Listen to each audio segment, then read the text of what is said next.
오늘 본문에 나오는 요나가 하나님으로부터 값비싼 은혜를 받았는데, 자기가 도저히 탕감받을 수 없는 큰 은혜를 받았는데 이 은혜를 싸구려 은혜로 써버린 사람이 바로 요나였습니다. 하나님의 은혜로 삼켜졌으나 소화되지 아니하고 하나님의 은혜로 토해짐으로 니느웨 땅에서 다시 생명을 살게 된 요나. 그러나 자기는 살았으나, 자기는 하나님의 은혜로 살았으나 니느웨 사람들이 사는 것은 관심이 없었습니다. 요나는 니느웨 사람들이 회개해서 구원받기보다는 그들이 심판을 받고 멸망받기를 원하는 마음으로 하나님의 은혜의 복음을 제대로 전하지 못했던 것입니다. 자기는 은혜로 살았으면서, 자기는 은혜로 구원받았으면서, 자기는 도저히 탕감받을 수 없는 죄에서 구원받은 은혜로 다시 살았으면서 다른 사람이 용서받고 다른 사람이 사는 것은 이해하지 못했다, 받아들이지 못했더라는 것입니다.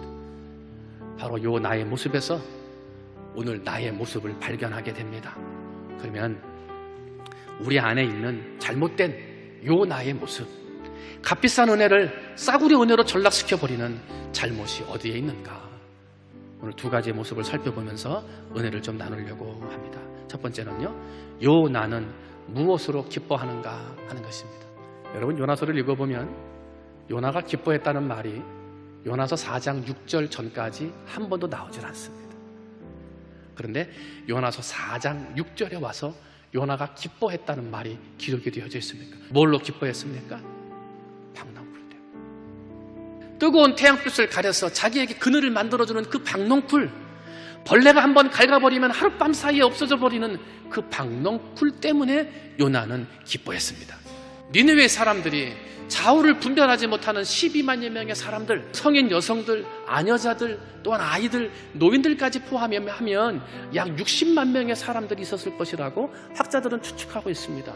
이 60만 명의 사람들이 구원받는데 요나는 그것을 기뻐했다 표현하지 않았습니다. 단지 자신에게 있는 박농풀, 그리고 그걸 통한 그늘, 그것 때문에 그는 기뻐하는 사람이 되었더라 하는 것입니다. 삶의 목적이 삐뚤어지면 그 마음과 생각이 하나님 앞에 바로 서지 못하면 무엇을 가지고 기뻐해야 되는지, 무엇을 가지고 슬퍼해야 되는지 구분할 수가 없습니다. 단지 내 앞에 있는 박농쿨, 단지 내 앞에 나를 그늘을 주고 나를 쉬게 해주는 박농쿨, 한 끼 맛있게 먹는 식사, 내가 입고 나가는 의복, 내 삶을 편안하게 해주는 내 삶을 보고 기뻐할 줄 알지, 하나님이 정말 무엇을 가지고 기뻐하시는지 하나님의 마음은 생각하지 못합니다. 여러분은 요즘 무엇을 가지고 기뻐하고 계십니까? 여러분이 기뻐하는 기준은 무엇에 있습니까? 바라기는 우리 사랑하는 문산 선교교회 성도들은 하나님이 기뻐하시는 것이 우리 성도들의 기쁨이 되시기를 주님의 이름으로 축원을 드립니다. 두 번째로 오늘 본문의 말씀을 통해서 우리 안에 있는 걸 또 하나 생각해 봅니다. 요 나는 무엇을 소중하게 여기는가 하는 것입니다. 같이 한번 읽어보겠습니다. 요나서 마지막에 가서 우리는 요나가 소중하게 여기는 것과 하나님께서 소중히 여기는 것이 분명하게 다른 것을 알게 됩니다. 하나님께서 소중하게 여기는 대상은 좌우를 분별하지 못하는 자만도 12만여 명이 되는 니느웨 사람들이었습니다. 그러나 요나는 하루아침에 자라서 그 머리를 시원하게 했다가 벌레가 갉아먹자마자 그냥 없어져 버리는, 말라버리는 박농쿨을 소중하게 생각했습니다. 박농쿨을 소중히 여기는 마음에 매달려 있으면 하나님이 벌레를 보내십니다. 한순간에 말라버립니다.